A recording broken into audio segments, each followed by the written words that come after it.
All right, well, here we go. Hello and welcome, everyone. This is the IAM 101, the 2024 edition. Thanks for joining today's IAM Online, the monthly webinar that's focused on identity and access management, brought to you by InCommon and Internet 2. My name is Jean Horszewski. I'm the InCommon Academy Director, and I will be your host today. So just to get us going, we're just going to do a quick overview of today's agenda. We're welcoming you here. We'll do a little bit of introductions to today's topic and our speaker, of course, which will be the biggest part of our show today. And of course, our Q&A session at the end before we get to our closing. We want to dive in a little bit to today's session. And, today's webinar really serves as a great warm-up to InCommon's BaseCAMP event, which is coming right up June 3 through 7. And for those of you who don't know, BaseCAMP is an immersive 5-day virtual event. Virtual means no travel required. And it's geared toward those who are newer to identity and access management, or those who might be new to InCommon or the InCommon community, or really for anyone who just wants to connect with fellow practitioners. BaseCAMP is really a hub of connection, of collaboration, and really exchange. Our program is designed by peers who truly understand the challenges that higher ed faces. And, with our program, attendees will definitely get fluent in IAM fundamentals. You get to learn a little bit more about the InCommon Trusted Access Platform, get some insights on understanding your IAM environment and how to build your IAM programs, stay ahead of some future trends, and get some basics on federation and why collaboration is important. And probably most importantly, connect with presenters and fellow campers who are experiencing the same things that you are, and be able to connect and share stories with each other. So if you are already registered BaseCAMP, great. We'd love to know that you're here. So if you're willing, put BC in the chat so that we know that you're here.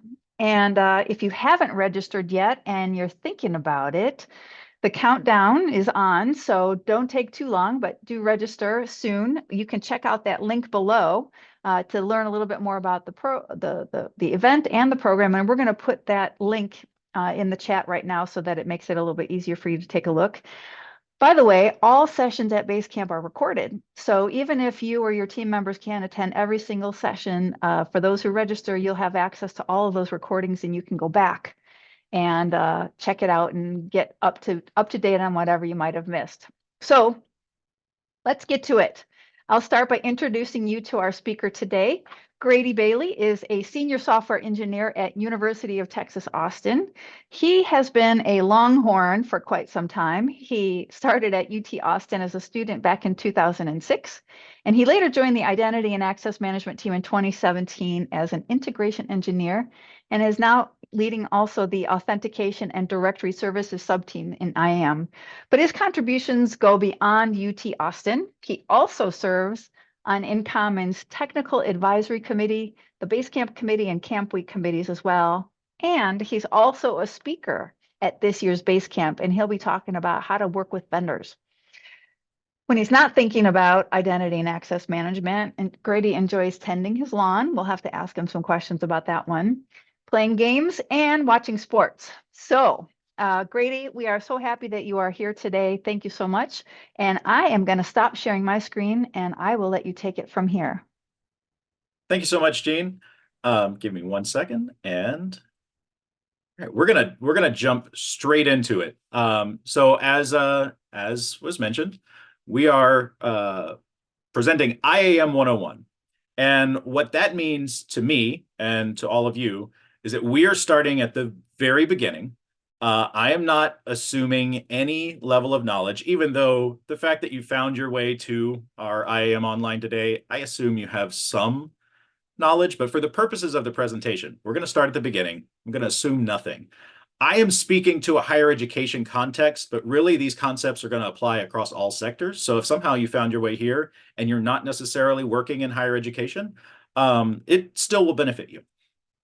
And the other thing is I'm going to give you just enough knowledge to be dangerous. I don't expect everyone to walk away from this as an expert in IAM. I want to give you the concepts and the terms that you can use to go out and be dangerous and ask those questions, and then get the real in-depth expert knowledge at places like, for example, BaseCamp. A lot of what I'm touching on today is going to be touched on in greater depth at BaseCamp here in a couple of weeks with individual sessions. We are taking questions again through the Zoom Q&A feature. Please use the Q&A functionality in Zoom for those questions. There are no bad questions. I am happy to answer literally any question you have about any of the content or anything else. I am also happy to answer questions later. If you reach out to me via email or on the InCommon and Internet 2 Slack, I'm always happy to talk. So let's go ahead and dive straight in. So what is IAM? Well, it's identity and access management. That's the obvious part. I hope that that's the obvious part. But what does that mean? What you'll see most often, I don't actually know the source of this original phrase. You hear it thrown around all the time, but IAM is about getting the right people, the right access to the right resources at the right time. That's the most basic explanation of identity and access management. You'll note I put "and things" in there because sometimes you're not necessarily dealing just with people. You might be dealing with things. I've got a couple, I would say the core IAM business functions involve identity governance, which is managing and maintaining some number of identities. The grouping and access management piece, which is making sure that they have the right access. And then authentication is making sure that they can get to the right resources. And all of it is at the right time. So we're going to go through each of those core business areas in throughout this presentation. And we're also going to talk about really the functional pieces that make all of this go. First, I want to cover an identity versus an account. Oftentimes, and this, for the record, this goes for all of the terminology that I'm defining here. We all use a lot of the same terms. We all have a lot of the same problems around higher education and around identity. We use some of the same terms interchangeably to mean slightly different things. So you might be working in a space where you use identity and account interchangeably. I'm drawing a little bit of a line there to help explain some of the concepts. A lot of people, again, will define some of these terms slightly different, and that's okay. I strongly encourage you to gather as much information as you can. Again, I want to give you enough knowledge to be dangerous, but there are other folks, other expert practitioners of IAM, and expert resources out there that can expand on what I give you today. One of the resources I'd recommend is actually an IAM online presentation from last year. Ben Rapelier gave a great IAM 101 covering a lot of the same content. Some of it might even look familiar if you have viewed his presentation in the past. And then I also want to give credit to Tom Jordan, who historically gives a great overview of IAM at BaseCamp on day one every year. A lot of this content is also familiar if you've ever had the pleasure of seeing Tom present. So let's get into identities versus accounts. An identity is really just a collection of attributes and accounts that represent an individual subject, or usually a person. Again, it might be a thing, but they represent an individual. Usually that one individual only has one identity, but they might have multiple accounts. So you might have your one identity at your institution, but you might have 3 different email accounts, or you might have an account for your email account, and you might have an account over in a web content management system, or an account in your HR service, or some other account somewhere. You might have an account in Zoom, and that's how you're here. So your one identity may have multiple accounts linked to it. And an account is a representation of an identity in an external system or service.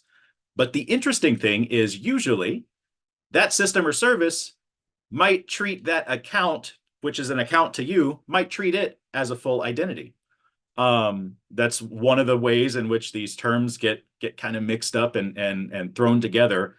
You have to make sure where you're looking from. So for you, an identity consists of a bunch of accounts, but for those people who are dealing with those accounts, those are individual identities usually, and they don't recognize uh, the larger web of things connected to them.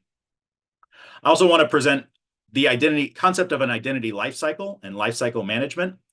You usually might think of this in the concept of a joiner, a mover, and a leaver. So those are the three major actions that happen as part of an identity lifecycle. For a joiner, you need to consider things like, okay, someone's joining my institution. How do I get the identity information that I need? Where is it coming from? What's the source of that? What default access do we give to a new person? Do we give any default access, or are they just a person with no rights? When they move from one department to another, or maybe, again, just one job to another, or some other sort of move, what downstream impacts might that have? If they change, or something as simple as changing their name, that can be considered a move action. What downstream impacts does a name change have?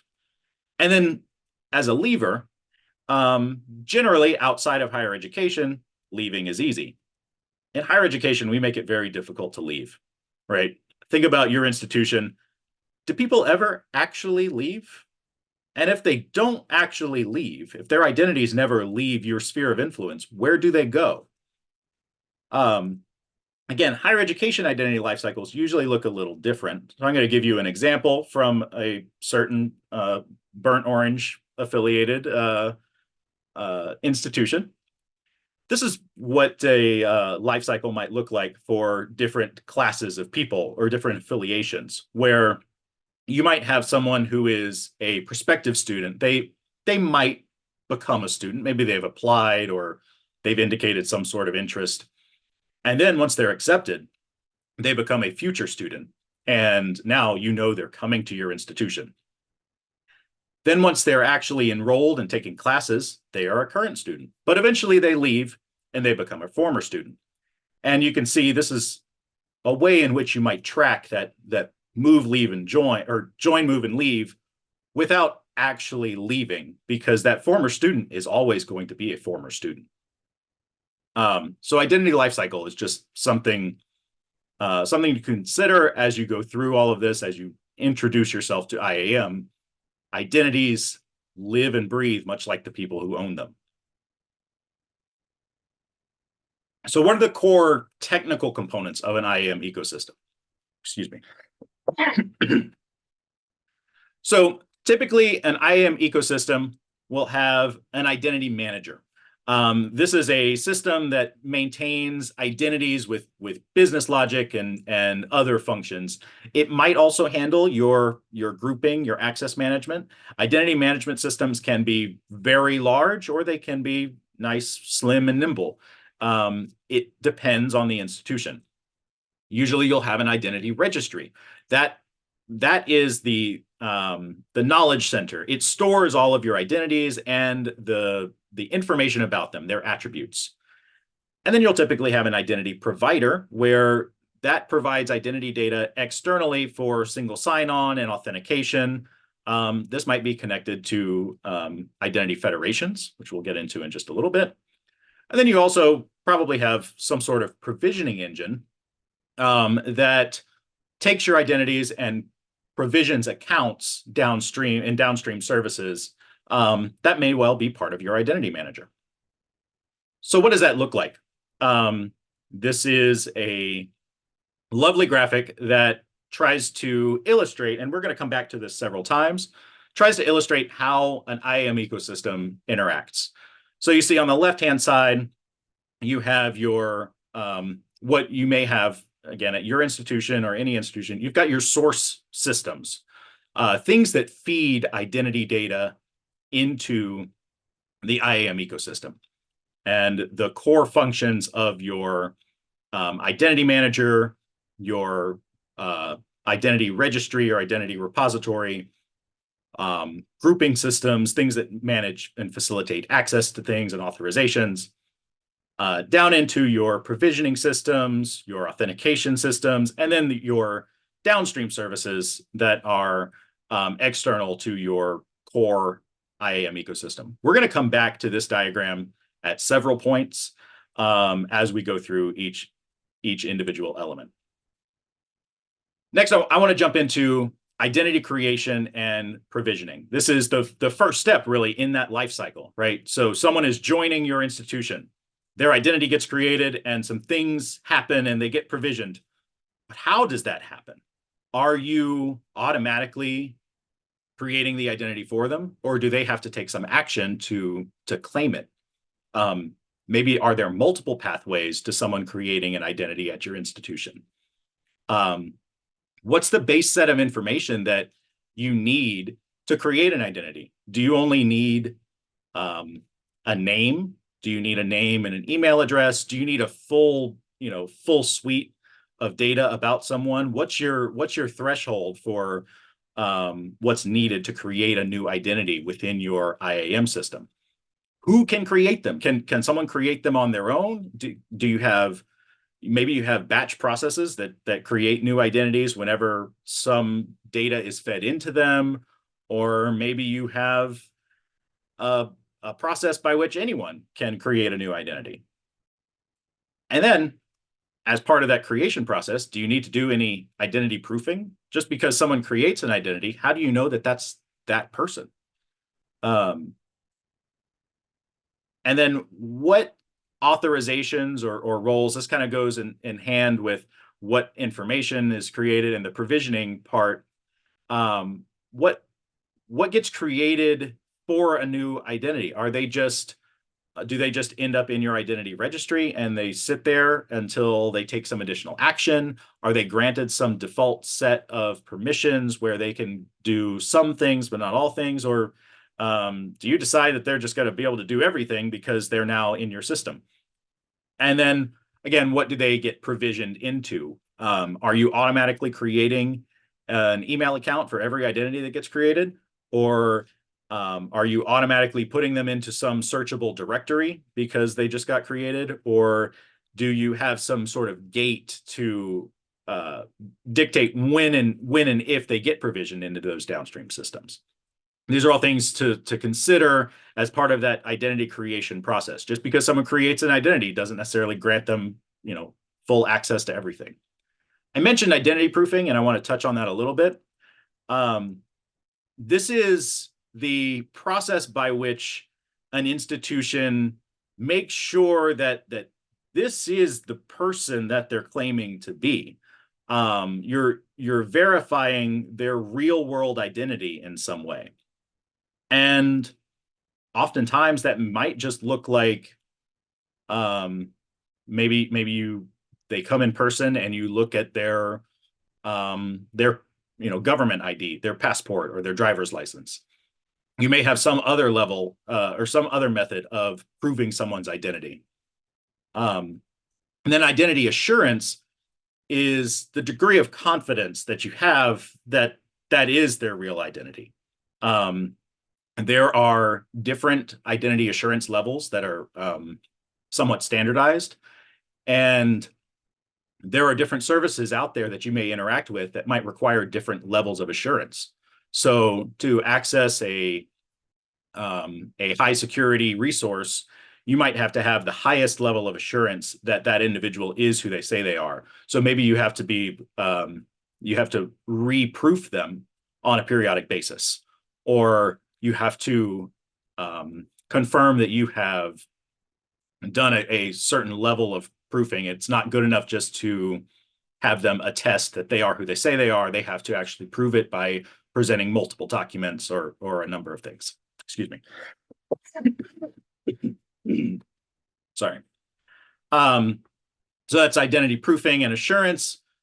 Now we're getting deeper into someone's been created and now they're landing in your registry, this is, as I mentioned, the system or service that holds and maintains all of your identities and their attributes. I mentioned it's the knowledge center. It's the source of truth for your IAM ecosystem. This is where all of that identity knowledge lives. but you don't always only have one single identity registry. You might be in a situation where you have separated out different groups of people. You might have a separate entire student identity system from your employee identity system. Or maybe you have a set of guest identity services that are separate from your primary identity services. And so you might have separate identity registries for those different groups. Or even you might have multiple identity registries that cover everybody, because that's just the way that things evolved over time. But you want to have a good concept of what is your source of identity truth. And then you have to consider how can people interact with this identity registry? Is this just for the IAM ecosystem to deal with, or do we open it up so that other people can search and retrieve data from this? Like, are other people going to be able to check your source of truth, or are you providing that true data to some downstream system? That's the idea of having a separate directory service where you are sending your identity data and keeping it up to date in a directory that is searchable, but is separate from your core identity registry, because you may have more information in your identity registry than you want people to be able to search for. Your identity registry and the data within it is typically maintained by your identity management software, your identity manager. Some people just refer to this in shorthand as an IDM. This is the system or service that manages identities and their attributes. So this is, if that's the knowledge center, this is if we're making some sort of weird body analogy, I guess if the registry is the brains, this is the brawn. This is what does the things. So all of your business logic and your identity related processing typically lives in your identity manager. And now it may not be a single piece of software. You might have stitched together a whole bunch of different processes that evolved over time, and they function as your identity manager. That's okay. You might have a very large piece of software that you've been maintaining for years that's functioning as your identity manager, or you may have something that is vendor provided or off the shelf, or even software as a service that handles your identity management.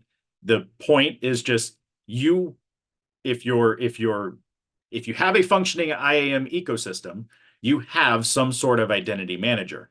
What is it? What is doing the work that keeps that registry up to date? Again, a full-fledged identity governance and administration. That's a term you'll often hear as you dive deeper into identity management. It starts with a robust identity management system. You have to have a system that's going to actually govern and administer all of your identities. I will say provisioning to external systems and services is usually handled by your identity manager. It might not be. You might have a separate provisioning engine that reads data from your registry directly, and your identity manager just keeps the registry up to date. That is a pattern that is also possible. Or maybe you purely take advantage of just-in-time provisioning by your identity provider, your authentication systems, where people are provisioned into those downstream services at the moment that they authenticate. We'll get into that in just a little bit. I just wanted to throw out the term just-in-time provisioning because that is something that you'll commonly see. Okay, back to our IAM ecosystem diagram here. We have spent time talking about the person registry and provisioning systems. And now I want to get into going back the bottom left there. And it's not limited just to grouping, but this is the authorization piece of keeping an IAM ecosystem and doing identity and access management. So authorization is the bit making sure that someone has the right access. So it's really a question of what can this identity do? You have an identity now. You have created that identity. It's in your identity registry. The identity manager is chugging along and making sure any changes are are represented. But what can that person do? What are they authorized to do? Usually authorizations are handled through a number of different patterns, but what you usually see is you see things being handled by groups and things being handled by roles. Oftentimes, these are, again, things that people use interchangeably. Some people might define their roles as groups. Some people might have groups that function as roles. There are lots of ways to do this, but generally, a group is a collection of accounts and identities, whereas a role is a collection of permissions. Identities are usually in a group, but they are assigned and they have a role. So those are the typical relationships in terms of separating out what is a group and what is a role that you'll see. Again, a person is usually in a group, and a group has a lot of people, but a role is assigned to a person. A person has a role. They are not in a role. It's one of those things that the more you look at it, the more they look similar. And I'll get into in just a second some of the nuanced differences between them, even more so than what we've already talked about. You also have a couple of different strategies for authorization. You might be familiar with the terms ABAC and RBAC. That's attribute-based access control and role-based access control. They are exactly what they sound like. Managing someone's access based on their identity attributes, or managing someone's access based on a role that they may have. Again, there are lots of different ways to implement these concepts. You might even have a system that uses an attribute-based system to put people into groups. Or maybe you have a role-based system that puts them into groups, and then you use those groups downstream to do other authorization bits. There are, again, lots of different strategies. They're environment dependent. They are usually mixed and matched in different ways because of the way that things evolve over time. Again, point is just have the knowledge, know the terms, just enough to be dangerous, and go ask questions and figure out what is it that you're doing or what is it that you want to do. So I promised a little more on groups and roles. Why would you choose one over the other? They look a lot alike. Groups have people. Groups can usually be granted a permission. You can say to a downstream service, oh, if someone is in this group, they should be an administrator. Well, then that grants all of those people administrator powers. So the people have permissions. Well, roles have a set of permissions. And if a person has a role in that downstream system, you can say, oh, if a person comes in and they have this role, grant them admin rights. Well, then the people have permissions. So it's all the same, right? The biggest nuance difference that I have encountered when thinking about this is that roles are typically a static attribute that someone has, so it's very easy to read and retrieve. But a group membership usually has to be processed in real time, and so it adds an additional level of computational processing and just a little bit of extra time and effort to be able to get that information. It's in most systems, it's not easy to see or it's not a static attribute that says what groups someone is a member of. Usually that's something that's dynamically populated based on your registry, your directory service, and it takes a bit of compute power to get that. Again, this is one of those very, very small nuanced differences, but it might be a reason for you to choose using roles as opposed to groups. Going back into our ecosystem diagram, we've spent time talking about grouping systems, and now we're going to get into the part that I have spent the majority of my IAM career dealing with. Again, I joined the IAM team here at UT Austin back in 2017 as an integration engineer on the authentication team. So we're going to talk a little bit about identity providers and authentication. That's that top right, mostly that top right section there. So Whereas authorization is what can this person do? Authentication is this person who they say they are? Now, you might be asking yourself, well, didn't we already cover that back in identity proofing? We did to an extent. We made sure if we did identity proofing that the person who has this identity is associated with a real person, and this is the real person. But now, as someone is accessing a resource, we are checking, is the person accessing this resource the actual identity holder? We are authenticating them, usually using some factor like a password. Making sure they have the right username and password. Are they this person they say they are? Do they know this password? Cool. We also have a concept of single sign-on. Remember how I said one identity might have many accounts? That's where this comes in handy. You should be using one identity to access those many different accounts. There are lots of reasons why to do this. From we could dive into the details of security and all of that, but I'll just say from a user convenience standpoint, you only want a person to have to deal with one identity, one thing that they have to deal with to access all of the resources at your institution. It's just nicer. So your identity provider is your authentication service that provides identity data when someone authenticates out to a downstream service. These are typically connected to some sort of directory service. It might be your identity registry, but it might be a separate directory service that you've provisioned specifically for authentication purposes. Again, identity registries typically have all of your identity data, whereas what your identity provider sends out, you might not need the full suite of identity registry data. You might just want a subset that is contained within some directory service. Your identity providers, the external services that they're connected to, are typically called relying parties or service providers, depending on what different authentication protocol you're dealing with and talking with. Oftentimes, you'll see those terms interchangeable.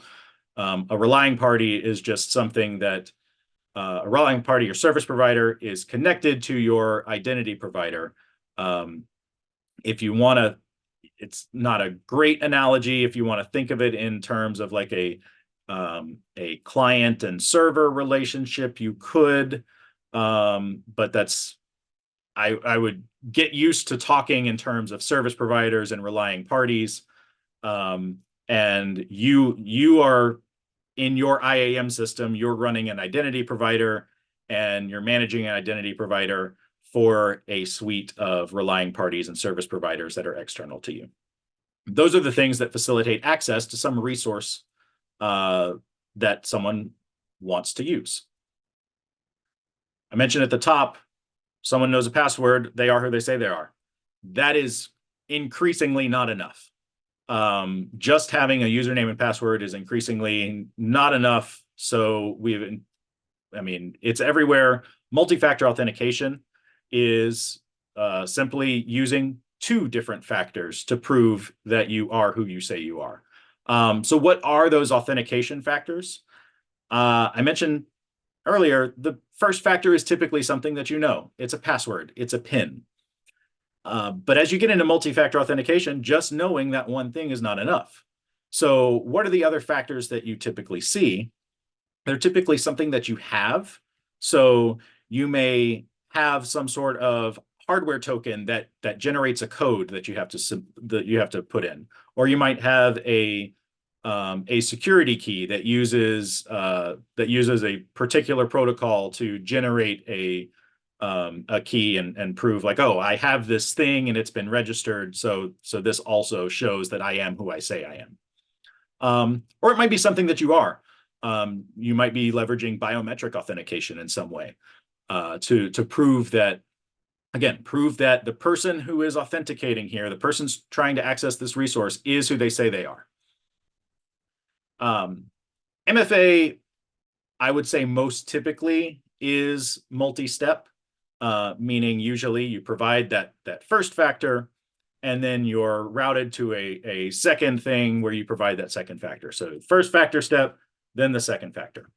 But a pattern that's becoming increasingly common is what I would refer to as single-step multi-factor authentication, where you are actually accomplishing those multiple factors all in one step. This may be via the use of a pass key or some other passwordless strategy that integrates the something you have with something that you are, where it's tied to a biometric authentication alongside that specific device key generation. The term passkey gets thrown around a whole lot, and different entities define it in different ways. This is the best definition I was able to kind of cobble together. It's a credential that is stored on and managed by a device. It might be your phone or your computer, and it typically is designed to replace your single-factor password credentials. Again, if you go looking for a definition of a passkey, you will find a ton of them. But in general, if you're looking to implement passkeys in some way, you should look for ways that you can make sure that you're covering multiple factors and you're making life easier for your users, not harder. But can you trust those credentials? We'll get into the question of can you trust these things here in just a little bit. Speaking of trust, federated authentication. I don't know about any of you, but the other day, my wife and I, we took some time to watch the Mean Girls musical reboot. And this is what I thought of when I thought of trust. This is from the original Mean Girls, but the trust fall. The great trust fall, because that's really what I think of when I think of federated authentication. You are putting your trust in others and hoping that they're not going to let you fall flat on your back. Because federated authentication, everything comes down to trust. Now you're reaching outside of your IAM ecosystem and you're interacting with other institutions, other identity providers, other service providers, and you have to have this fabric of trust to facilitate these interactions. So an identity federation, like InCommon, is a collection of identity providers and the services that people need to access. They all have mutual trust, and that enables easy collaboration and sharing of resources in some way. So you might have a service that has entered into this sharing of trust, and they've said, hey, any identity provider who is in this circle of trust, you can access our service. Or you may be offering a service at your institution that you want other people within your federation to access. You might be connected to a number of different identity federations. There are lots out there. But I want to give an example of some form of federated identity that you kind of interact with probably every day. It's your driver's license. So if you think about federated authentication, federated identity, your driver's license is a good example of this. My Texas license is honored and understood in other states as a valid driver's license. I have the ability to drive my car legally in all of those states because I have a valid driver's license, even though I'm in a different state than where my driver's license was issued. Now, just because I have a Texas driver's license, that doesn't mean that when I'm in Louisiana, I get all the benefits of being a Louisiana resident. Louisiana is just honoring my federated identity and saying, oh, you're from Texas. Okay, yeah, we allow you to do these things over here. And so that's just an example of that trust fabric, just a real world example of when you might encounter this sort of concept of federated identity. It seems like it's a lot to grasp at the get-go, but it's really very simple once you break it down into those real world interactions that you have. Going back to authentication and federation, just really this is dropping a bunch of terms and terminology. There are a lot of different authentication protocols. You might be familiar with CAS or OIDC or SAML, WSFed. These are all protocols that I've encountered in dealing with authentication things since 2017. What protocols you use and support, it depends on how your institution has grown over the years. There are also lots of identity attribute standards out there that might help you make decisions on how to structure your internal data. There are standards such as EduPerson and INET.org-person and SHAC. Again, these are standards in that many people have implemented them. But you'll also probably encounter situations where someone maybe hasn't quite implemented the standard fully. I encounter that quite a bit in doing authentication integrations. Sometimes a SAML implementation isn't everything that SAML is supposed to be, and it's mostly functional. That's one of the fun things that Gene mentioned. I'm presenting at BaseCAMP, and one of the things that I'll be talking about is dealing with vendors and interacting with external vendors and contractors, people who might be implementing these things but don't have the full understanding of a full IAM practitioner. Sometimes you have to be that translation layer for someone external or even internal.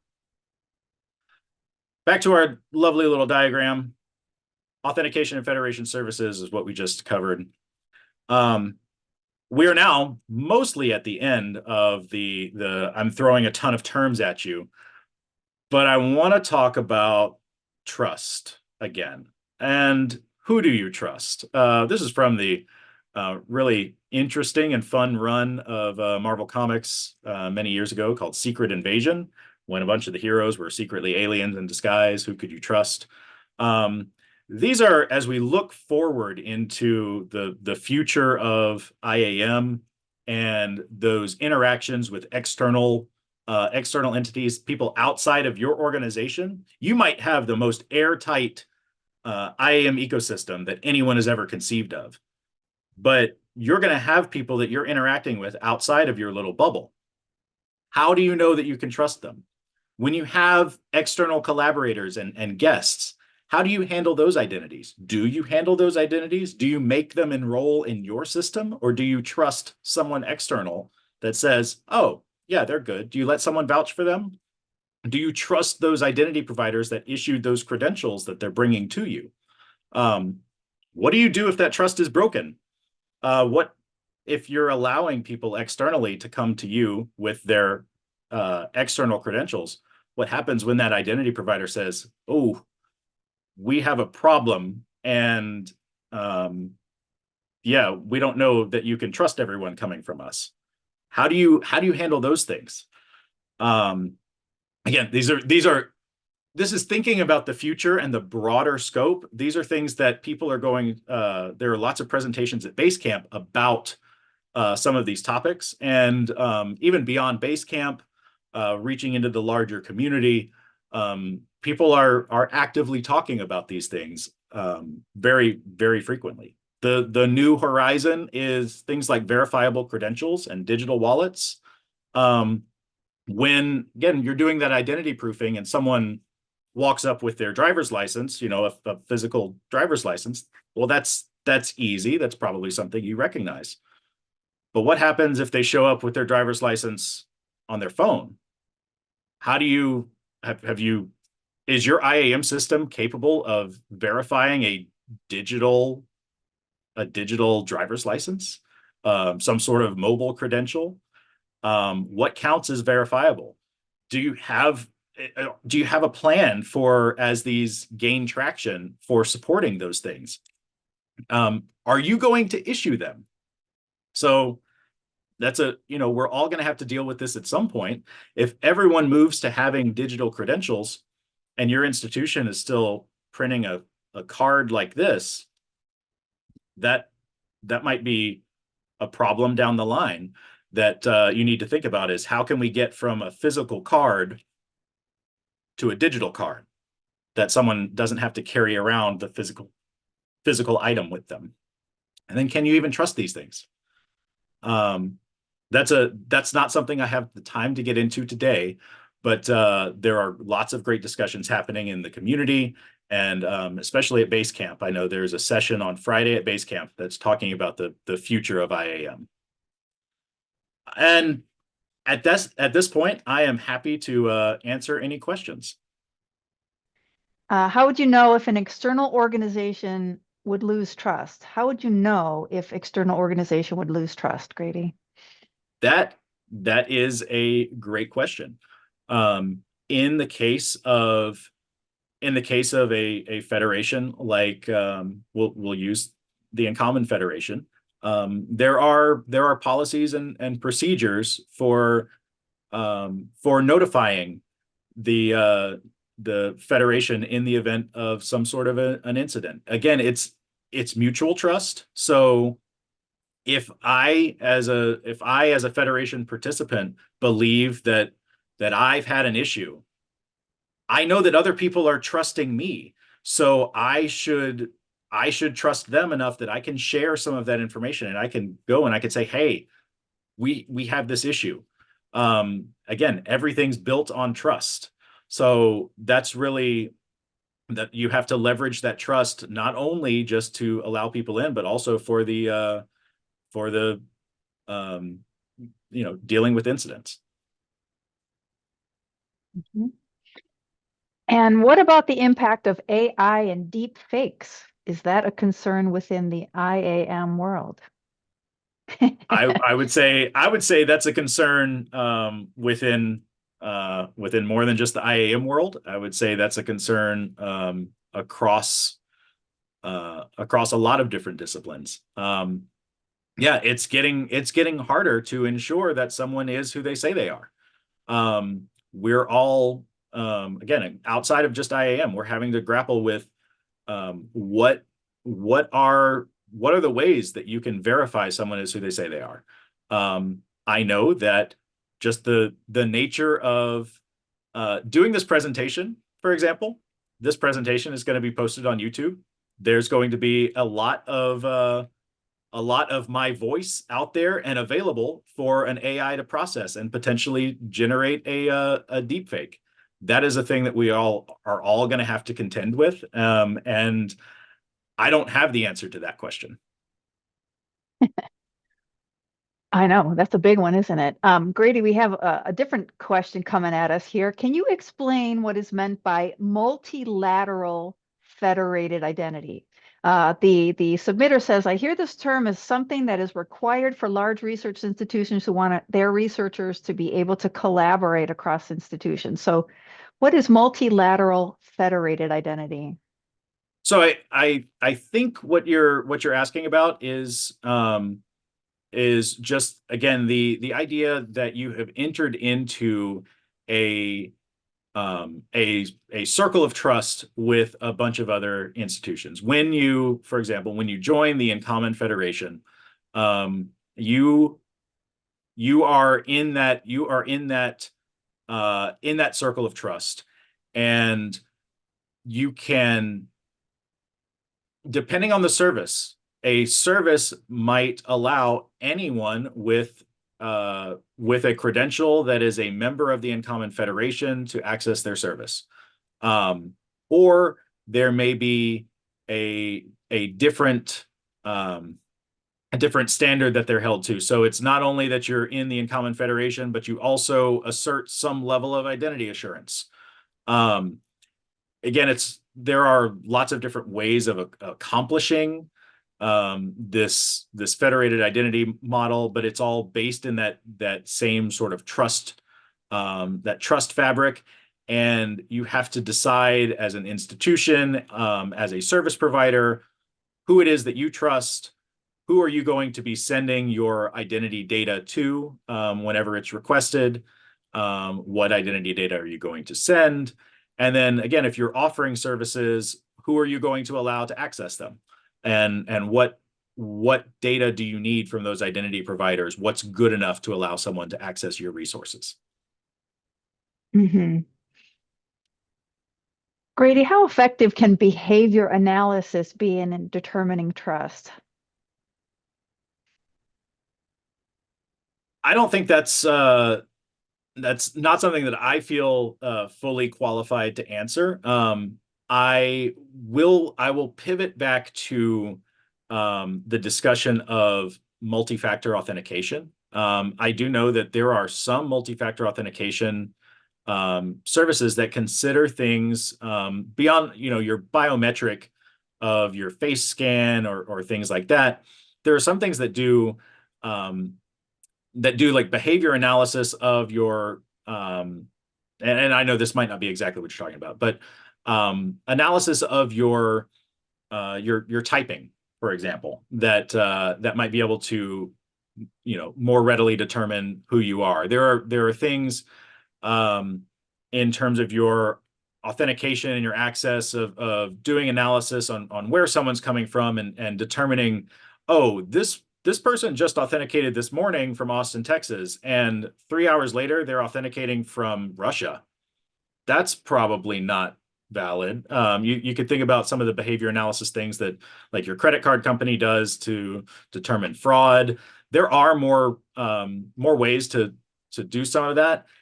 In terms of your broader federation trust, I don't know that there's a great avenue to do that. It's usually within your identity ecosystem that you have to look at things like where someone is authenticated from previously, or again, some of their biometric info to determine like, yes, this is the right person. This is who they say they are.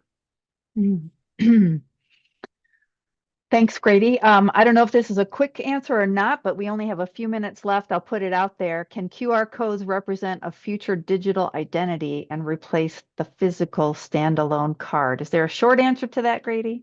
You think QR code?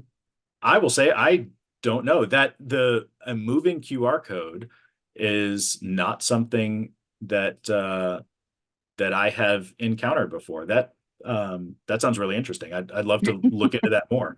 I don't know that QR codes themselves are necessarily the future, but if a QR code is tied into a digitally verifiable credential, I do know that the passkey implementation on a lot of devices does rely on sometimes on a pass or a QR code like thing to say like, oh yeah, I have the device here, just scan this code, and it ties into that implementation. Huh. Well, thank you for that, Grady. So great to have you today. Wow. I mean, you covered a lot of information, and very, very grateful to you for sharing everything that you did today. I'm just going to move us into wrapping up a little bit today here. Thanks for all of you who have participated in today's conversation and asked some of these really important questions and getting deeper into what we just kind of talked about. So before we sign off today, just a few things. You're going to see a quick 4-question survey as you leave today. So we really would love to hear what you thought of today's webinar and if it was helpful. If you have other suggestions in terms of feedback about these webinars, feel free to reach out to me directly. If you have ideas for other sessions that you think we should host, or maybe you want to be a presenter on a topic, we'd love to know that too. And join us next month on June 12th for our next IAM online. And now that you heard Grady kind of cover a whole bunch of stuff related to the fundamentals of identity and access management, maybe you want to build on that. Maybe you want your team to build on that a little bit more. So registration is open for BaseCamp. So check out the link below in the program. And we hope that you will come camping with us. Thank you again, everyone. This wraps us up, and we will see you next month.